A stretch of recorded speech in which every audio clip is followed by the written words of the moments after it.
ಕರ್ಕಾಟಕ ರಾಶಿಯವರೇ ಗಮನಿಸಬೇಕು, ನಿಮ್ಮ ರಾಶಿಯಲ್ಲಿಯೇ ಈ ವರ್ಷ ಅಂದ್ರೆ 2026ನೇ ಇಸವಿಯ ಕೊನೆಯ ಮಹಾ ಸೂರ್ಯಗ್ರಹಣ ಸಂಭವಿಸಲಿದೆ.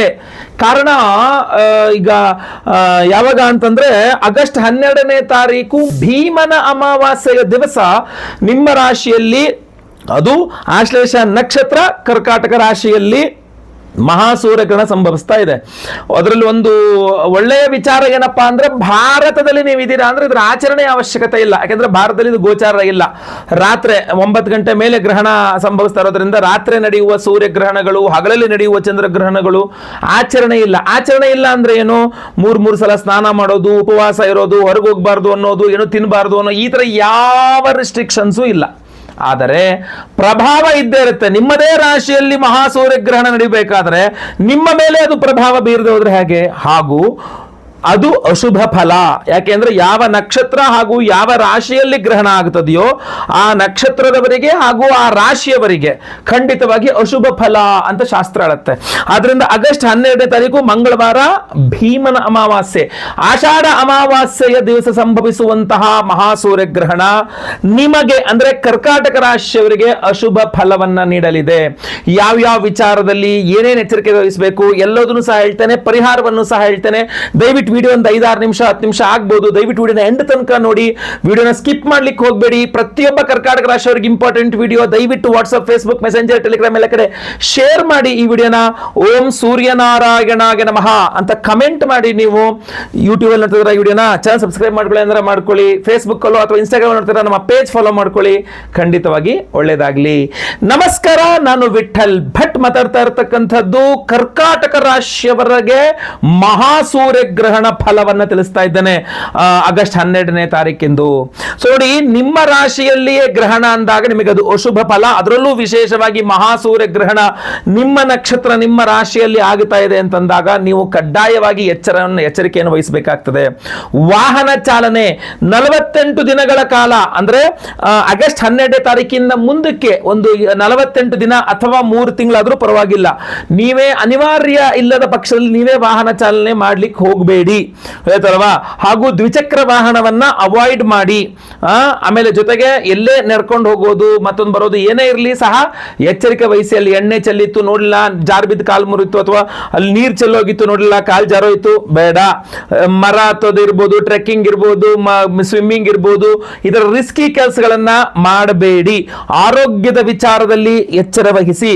ಯಾವುದು ಪ್ರಯೋಗಗಳನ್ನ ಮಾಡಬೇಡಿ. ಇದು ಈ ಮೆಡಿಸಿನ್ ತಗೊಂಡ್ರೆ ಏನಾಗುತ್ತೆ ನೋಡೋಣ, ಇದೇ ಒಂದ್ಸಲ ಟ್ರೈ ಮಾಡಿ ನೋಡೋಣ ಬಿಡು, ಈ ತರ ಎಲ್ಲ ಮೆಡಿಸಿನ್ಗಳು ಹಿಡ್ಕೊಂಡು ನೀವು ಯಾವುದೇ ಔಷಧಿ ವಿಚಾರಗಳಲ್ಲಿ ಟ್ರಯಲ್ ಅಂಡ್ ಎರರ್ನ ನಿಮ್ಮ ಶರೀರದ ಮೇಲೆ ಮಾಡ್ಕೊಳಕ್ ಹೋಗಬೇಡಿ. ಬಹಳ ಎಚ್ಚರಿಕೆ.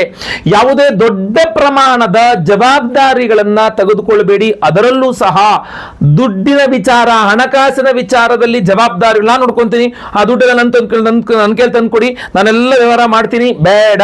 ಯಾಕೆಂದ್ರೆ ನಿಮ್ಮ ಮೇಲೆ ಅಪವಾದ ಬರುತ್ತೆ. ನೀವು ದುಡ್ಡು ತಿಂದಿರಾ ಅಂತ ಅಪವಾದ ಬರುತ್ತೆ, ನೀವು ಮೋಸ ಮಾಡಿದಿರಾ ಅಂತ ಅಪವಾದ ಬರುತ್ತೆ, ನೀವು ಕಳ್ತನ ಮಾಡಿದಿರಾ ಅಂತ ಅಪವಾದ ಬರುತ್ತೆ. ಹಣಕಾಸಿನ ವಿಚಾರದಲ್ಲಿ ಕರ್ಕಾಟಕ ರಾಶಿಯವರಿಗೆ ಕಡ್ಡಾಯವಾಗಿ ಅವಮಾನಿತರಾಗುವ ಯೋಗ ಫಲವಿದೆ. ಶರೀರದ ಬಗ್ಗೆ ಎಚ್ಚರಿಕೆ, ಆಕ್ಸಿಡೆಂಟು, ಆರೋಗ್ಯ ಬಾಧೆಗಳು ಆಗಲೇ ನಾನು ಸ್ಟಾರ್ಟಿಂಗ್ ಅಲ್ಲಿ ಹೇಳಿದಲ್ಲ, ಅದರ ಬಗ್ಗೆ ಎಚ್ಚರಿಕೆ ವಹಿಸಬೇಕು. ಮೂರನೇದಾಗಿ ಫ್ಯಾಮಿಲಿ ಮ್ಯಾಟರ್ಸ್ ಅಲ್ಲಿ ಕೂಡ ಬಹಳ ಎಚ್ಚರಿಕೆ ವಹಿಸಬೇಕು. ನಿಮ್ಮ ಫ್ಯಾಮಿಲಿಯಲ್ಲೇ ನಿಮಗೆ ಹಿನ್ನಡೆ, ನಿಮ್ಮ ಫ್ಯಾಮಿಲಿಯವರೇ ನಿಮಗೆ ಸಪೋರ್ಟ್ ಮಾಡಲ್ಲ, ನಿಮ್ಮ ಕುಟುಂಬದವರೇ ನಿಮಗೆ ಸಪೋರ್ಟ್ ಮಾಡಲ್ಲ, ನಿಮ್ಮ ಕುಟುಂಬದವರೇ ನಿಮಗೆ ಇಲ್ಲ ಸಲ್ಲದಿಲ್ಲ ನಿಮ್ಮ ಬಗ್ಗೆ ಹೇಳಿದಾಗ ನಿಮಗೆ ಅದು ಇನ್ನೂ ಜಾಸ್ತಿ ಬೇಸರ ಆಗುತ್ತೆ, ಅಂತವರೆಗೂ ಹಾಗೆ ಆಗುತ್ತೆ. ಸೊ ಆದ್ರಿಂದ ಕರ್ಕಾಟಕ ರಾಶಿಯವರು ಈ ವಿಚಾರದಲ್ಲೂ ಎಚ್ಚರಿಕೆ ವಹಿಸಬೇಕು. ಅಷ್ಟೇ ಅಲ್ಲ, ನೀವು ಕರ್ಕಾಟಕ ರಾಶಿಯ ಅವಿವಾಹಿತರಾಗಿದ್ದರೆ ವಿವಾಹದ ವಿಚಾರದಲ್ಲಿ ಗ್ರಹಣ ದುಷ್ಪ್ರಭಾವ ಬೀರಲಿದೆ. ಆಲ್ರೆಡಿ ಮದುವೆ ಆಗಿದ್ದರೆ ಆ ಕರ್ಕಾಟಕ ರಾಶಿಯವರು ದಾಂಪತ್ಯ ಜೀವನದ ಮೇಲೆ ಗಂಡ ಹೆಂಡತಿ ವಿಚಾರಗಳಲ್ಲಿ ಇದು ದುಷ್ಪ್ರಭಾವ ಬೀರಲಿದೆ ಮಹಾಸೂರ್ಯಗ್ರಹಣ. ಫ್ರೆಂಡ್ಸ್ ನಡುವೆ, ನೀವು ಹಾಗೂ ನಿಮ್ಮ ಸ್ನೇಹಿತರ ನಡುವೆ ಒಂದು ಜಗಳ ಮನಸ್ತಾಪಗಳನ್ನ ಅಥವಾ ದುಡ್ಡಿನ ವಿಚಾರದಲ್ಲಿ ಅವಮಾನ ವಿಚಾರಗಳನ್ನ ತಂದು ನಿಮ್ಮಿಬ್ಬರನ್ನ ದೂರ ಮಾಡಲಿದೆ. ಎಚ್ಚರ ವಹಿಸಬೇಕಾಗ್ತದೆ. ಜೊತೆಗೆ ದೂರ ಪ್ರಯಾಣವನ್ನು ಮಾಡಬೇಡಿ. ವಿದೇಶ ಪ್ರಯಾಣ, ದೂರ ಪ್ರಯಾಣ ಅದು ಅನಿವಾರ್ಯತೆ ಇಲ್ಲ ಅಂದ್ರೆ ಸುಮ್ಮನೆ ಎಲ್ಲ ಮಾಡ್ಲಿಕ್ಕೆ ಹೋಗಬೇಡಿ. ಬಹಳ ಎಚ್ಚರಿಕೆಯಿಂದ ಇರಬೇಕು. ಯಾಕೆ? ನಿಮ್ಮ ರಾಶಿಯಲ್ಲೇ ಗ್ರಹಣ, ಆಚರಣೆ ಇಲ್ಲ, ಪ್ರಭಾವ ಇರುತ್ತೆ ನಿಮ್ಮ ರಾಶಿಯಲ್ಲಿ ಗ್ರಹಣ ಆದಾಗ. ಸೊ ಇದು ಬಹಳ ಬಹಳ ಬಹಳ ಇಂಪಾರ್ಟೆಂಟ್ ಆಗಿರತಕ್ಕಂಥ ವಿಚಾರ. ಪರಿಹಾರ ಏನ್ ಮಾಡ್ಕೊಳ್ಬೇಕು? 2 ದಿವಸ ಅಂದ್ರೆ 12ನೇ ತಾರೀಕು ಮಾಡಬೇಕು, 13ನೇ ತಾರೀಕು ಮಾಡಬೇಕು. 12ನೇ ತಾರೀಕು ಬೆಳಗ್ಗೆ ಎದ್ದು ನೀವು ಸ್ನಾನ ಆದಮೇಲೆ ಆದಿತ್ಯ ಹೃದಯ ಸ್ತೋತ್ರ ಪಠನ, ರವಿಗ್ರಹದ ಅಷ್ಟೋತ್ರ ಪಠನ, ಓಂ ಸೂರ್ಯನಾರಾಯಣಾಯ ನಮಃ ಅನ್ನುವ ಮಂತ್ರವನ್ನು ಒಂದು 1008 ಸಲ ಜಪ ಮಾಡ್ತಕ್ಕಂಥದ್ದು. 13ನೇ ತಾರೀಕು ಬೆಳಗ್ಗೆ ಎದ್ದು ಸ್ನಾನ ಆದಮೇಲೆ ಮನೆ ಹತ್ರ ಇರುವ ಯಾವುದೇ ದೇವಸ್ಥಾನಕ್ಕೆ ಹೋಗಿ ಅಲ್ಲಿ ಪುರೋಹಿತರಿಗೆ ಕೆಂಪು ವಸ್ತ್ರ ದಾನ, ಗೋಧಿ ದಾನ, ಆಮೇಲೆ ಅಲ್ಲಿ ನವಗ್ರಹಗಳಲ್ಲಿ ಮಧ್ಯದಲ್ಲಿ ಸೂರ್ಯ ಇರ್ತಾನೆ, ಸೂರ್ಯಗ್ರಹಗೊಂದು ಫಲಪಂಚಾಮೃತ ಅಭಿಷೇಕ, ಪ್ರದಕ್ಷಿಣೆ, ನಮಸ್ಕಾರ ಯಥಾಶಕ್ತಿ ಮಾಡಿ. ಇಲ್ಲ ಅದಾಗ್ಲಿಲ್ವಾ, ಇನ್ನೂ ಪವರ್ಫುಲ್ ಆಗಿರ್ತಕ್ಕಂಥ ಪರಿಹಾರವನ್ನು ಹೇಳ್ತೇನೆ, ಅದನ್ನು ಕೇಳಿಸ್ಕೊಳ್ಳಿ. ಆಗಸ್ಟ್ 12ನೇ ತಾರೀಕು ಮಹಾಸೂರ್ಯಗ್ರಹಣದ ಅಂದ್ರೆ ಭೀಮನ ಅಮಾವಾಸ್ಯೆಗೆ ದಿವಸವೇ ನಮ್ಮ ಯಾಗಶಾಲೆಯಲ್ಲಿ ನಾವು ಸಹಸ್ರ ರವಿ ಶಾಂತಿ ಹೋಮವನ್ನು ಮಾಡ್ತಾ ಇದ್ದೇವೆ. 1008 ಸಂಖ್ಯೆಯಲ್ಲಿ ವಿಶೇಷವಾಗಿ ರವಿಗ್ರಹಕ್ಕೆ ಹೋಮವನ್ನು ಮಾಡ್ತಾ ಇದ್ದೇವೆ. ಅಷ್ಟೇ ಅಲ್ಲ, ಅವತ್ತಿನ ದಿವಸ ಭೀಮನ ಅಮಾವಾಸ್ಯೆ ಜ್ಯೋತಿರ್ಭೀಮೇಶ್ವರ ದಿವಸ ಅಲ್ವಾ, ಸೊ ಅದರಿಂದ ಜ್ಯೋತಿರ್ಭೀಮೇಶ್ವರ ಮಂತ್ರ ಹೋಮವನ್ನು ಸಹ ಮಾಡ್ತಾ ಇದ್ದೇವೆ. ಅದರ ಜೊತೆಯಲ್ಲಿ ನಿಮಗೆಲ್ಲರ ಸಮಸ್ಯೆಗಳ ಪರಿಹಾರಕ್ಕೋಸ್ಕರವಾಗಿ ಶೂಲಿನಿ ದುರ್ಗಾ ಹೋಮವನ್ನು ಮಾಡ್ತಾ ಇದ್ದೇವೆ. ವಿವಾಹ ದಾಂಪತ್ಯಾದಿ ವಿಚಾರಗಳ ಪರಿಹಾರಕ್ಕೆ ಸ್ವಯಂವರ ಪಾರ್ವತಿ ಮಂತ್ರ ಹೋಮವನ್ನು ಮಾಡ್ತಾ ಇದ್ದೇವೆ. ಗುರು ಶಾಂತಿ ಹೋಮ, ಶನಿ ಶಾಂತಿ ಹೋಮ, ನವಗ್ರಹ ಶಾಂತಿ ಹೋಮಗಳನ್ನೇ ಮಾಡ್ತಾ ಇದ್ದೇವೆ. ಮಾಡಿ ವಿಶೇಷವಾಗಿರ್ತಕ್ಕಂಥ ನಿಮಗೆ ರಾಜಯೋಗವನ್ನು ಕೊಡ್ತಕ್ಕಂಥ ರಾಜವರ್ಧನ ಮಣಿಯ ಉಂಗುರವನ್ನೇ ಪ್ರತಿಯೊಬ್ಬರಿಗೂ ಸಹ ಕೊಡ್ತಾ ಇದ್ದೇವೆ.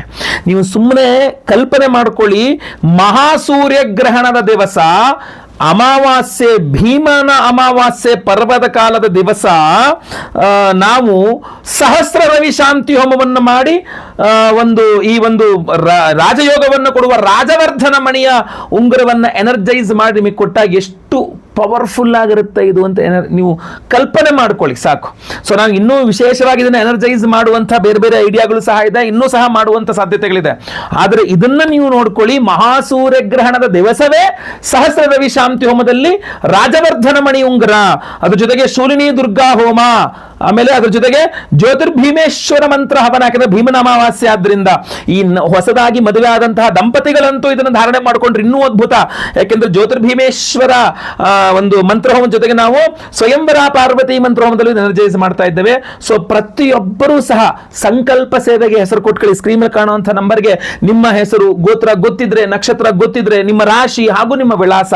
ಕೆಲವರಿಗೆ ರಾಶಿ ನಕ್ಷತ್ರಗಳು ಗೊತ್ತಿರಲ್ಲ, ಹೆಸರು ವಿಳಾಸ ಆದ್ರೂ ಪರವಾಗಿಲ್ಲ, ಸ್ಕ್ರೀನ್ ಮೇಲೆ ಕಾಣೋ ನಂಬರ್ಗೆ ಬೇಗ ವಾಟ್ಸ್ಆಪ್ ಮಾಡ್ಕೊಳ್ಳಿ. ಭೀಮನ ಅಮಾವಾಸ್ಯೆ ದಿವಸ ಬೆಳಗ್ಗೆ ಲೈವ್ ಅಲ್ಲಿ ನಿಮ್ಮ ಹೆಸರು ಸಂಕಲ್ಪ ಆಗುತ್ತೆ. ನಾನೇ ಖುದ್ದು ನಿಮ್ಮ ಹೆಸರು ಸಂಕಲ್ಪ ಮಾಡ್ತೀನಿ. ನಿಮ್ಮ ಹೆಸರು ಲೈವ್ ಅಲ್ಲಿ ಸಂಕಲ್ಪ ಆಗೋದು ನೀವು ನೋಡಬಹುದು, ಕೇಳಿಸ್ಕೊಳ್ಬಹುದು. ಎಲ್ಲಾ ಹೋಮಗಳು, ಸಹಸ್ರ ರವಿ ಶಾಂತಿ ಹೋಮ, ಸಹಸ್ರ ಸೂರ್ಯ ಶಾಂತಿ ಹೋಮ, ಶೂಲಿನಿ ದುರ್ಗಾ ಹೋಮ, ಅದ್ರ ಬಗ್ಗೆ ಮುಂದೆ ವಿಡಿಯೋಗಳು ಮಾಡ್ತೀನಿ ನಾನು ಶೂಲಿನಿ ದುರ್ಗಾ ಬಗ್ಗೆ. ಆಮೇಲೆ ಜ್ಯೋತಿರ್ಭೀಮೇಶ್ವರ ಮಂತ್ರ ಹವನ, ಸ್ವಯಂವರ ಪಾರ್ವತಿ ಹವನ, ಗುರು ಶನಿ ಶಾಂತಿ, ಎಲ್ಲ ಹೋಮಗಳು ಲೈವ್ ಅಲ್ಲಿ ನೋಡಬಹುದು.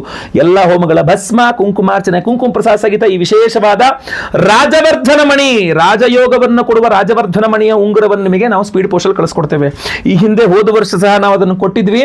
ಅದನ್ನ ಈಗ ಬಹಳ ಕಾಲ ಆದ ನಂತರ ಅದರ ಪವರ್ ಡೌನ್ ಆಗಿರುತ್ತೆ. ಸೊ ಈ ಹಿಂದೆ ಹೆಸರು ಕೊಟ್ಟಿರ್ತಕ್ಕಂಥವ್ರು ಬೇಕಾದ್ರೆ ಅದನ್ನ ವಿಸರ್ಜನೆ ಮಾಡಿ, ಹರಿಯುವ ನೀರಲ್ಲೆಲ್ಲ ಒಳ್ಳೆ ಜಾಗದಲ್ಲಿ ವಿಸರ್ಜನೆ ಮಾಡಿ ಮತ್ತೆ ಪುನಃ ಸಂಕಲ್ಪ ಸೇವೆ ಕೊಟ್ಟು ಮತ್ತೆ ಪುನಃ ಇದನ್ನು ಧಾರಣೆ ಮಾಡ್ಕೊಳ್ಬಹುದು. ಬಹಳಷ್ಟು ಜನ ನನಗೆ ಈ ಹಿಂದೆ ಕರೆ ಮಾಡಿ ಹೇಳಿದ್ದಾರೆ, ನನಗೆ ತುಂಬಾ ಅದೃಷ್ಟ ಸಿಕ್ಕಿದೆ ರಾಜವರ್ಧನ ಮಣಿಯನ್ನ ಧಾರಣೆ ಮಾಡಿಕೊಂಡಾಗ ಅಂತ. ಸೊ ಈ ಮಣಿಯನ್ನ ವಿಶೇಷವಾಗಿ ಈ ಹೋಮಗಳಲ್ಲಿ ಗ್ರಹಣದಲ್ಲಿ ದಿನ ಎನರ್ಜೈಸ್ ಮಾಡಿದಾಗ ಇನ್ನೂ ಪವರ್ ಜಾಸ್ತಿ ಆಗಿರುತ್ತೆ. ದಯವಿಟ್ಟು ಮಿಸ್ ಮಾಡ್ಕೋಬೇಡಿ. ತುಂಬಾ ಲಿಮಿಟೆಡ್ ಸ್ಟಾಕ್ ಉಂಗುರ ಮಾಡಿಸಿರ್ತಕ್ಕಂಥದ್ದು. ಬೇಗ ಬೇಗ ಸ್ಕ್ರೀನ್ ಮೇಲೆ ಕಾಣೋ ನಂಬರ್ಗೆ ವಾಟ್ಸಪ್ ಅಥವಾ ಕಾಲ್ ಮಾಡಿಕೊಂಡು ಹೋಮಕ್ಕೆ ರಿಜಿಸ್ಟರ್ ಮಾಡ್ಕೊಳ್ಳಿ, ಹೆಸರು ಕೊಟ್ಕೊಳ್ಳಿ. ಒಳ್ಳೆದಾಗ್ಲಿ. ವಿಡಿಯೋ ಇಷ್ಟ ಆದರೆ ದಯವಿಟ್ಟು ಲೈಕ್ ಮಾಡ್ಲಿಕ್ಕೆ ಮರಿಬೇಡಿ. WhatsApp, Facebook, messenger, Telegram, Instagram ಎಲ್ಲ ಕಡೆ ಸಾಮಾಜಿಕ ಜಾಲತಾಣಗಳಲ್ಲಿ ವಿಡಿಯೋನ ಶೇರ್ ಮಾಡಲಿಕ್ಕೆ ದಯವಿಟ್ಟು ಮರಿಬೇಡಿ. ನಮ್ಮ ಚಾನಲ್ ಸಬ್ಸ್ಕ್ರೈಬ್ ಮಾಡಿಕೊಂಡು ಫೇಸ್ಬುಕ್, ಇನ್ಸ್ಟಾಗ್ರಾಮ್ ಅಲ್ಲಿ ಪೇಜ್ನ ಫಾಲೋ ಮಾಡ್ಲಿಕ್ಕೆ ದಯವಿಟ್ಟು ಮರಿಬೇಡಿ. ಮುಂದಿನದಲ್ಲಿ ಮತ್ತೆ ಪುನಃ ಸಿಗ್ತೇನೆ. ಎಲ್ಲರಿಗೂ ಒಳ್ಳೆಯದಾಗಲಿ. ಲೋಕ ಸಮಸ್ತ ಸುಖಿನೋ ಭವಂತು. ನಾರಾಯಣ ನಾರಾಯಣ ನಾರಾಯಣ.